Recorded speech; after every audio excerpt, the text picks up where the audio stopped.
The Michigan Hospital Association says there's more than 1 million people in the state without health insurance. If Michigan's legislature decides to expand Medicaid, that number could almost be cut in half. But opponents, like Attorney General Bill Schuette, dislike the idea of supporting big government. The legislature has major reservations about expanding government activity in the healthcare market. And so I support and appreciate their restraint in not expanding government participation in healthcare. Schuette positions himself against Governor Snyder and Munson medical healthcare leaders who say expanding Medicaid would save the state money. I think it's good business and economic policy as well.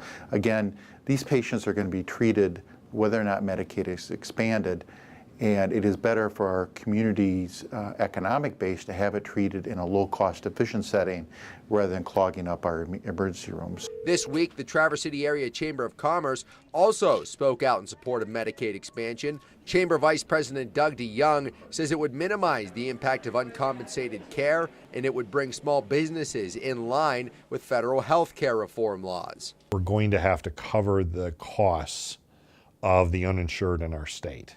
And while we may not like the national health care system, while we may not like where we're headed that way, we're going to have to, because of the Supreme Court ruling, start implementing parts of it. And this is a part of it that helps cover the uninsured. A study by Jackson Hewitt Tax Services shows Michigan businesses could face more than $50 million in tax penalties if the state does not follow the federal Affordable Care Act. Meanwhile, state lawmakers return from spring recess this week. Medicaid expansion once again being debated in Lansing. 7 and 4 News is monitoring their actions and will let you know when the proposal is put to a vote.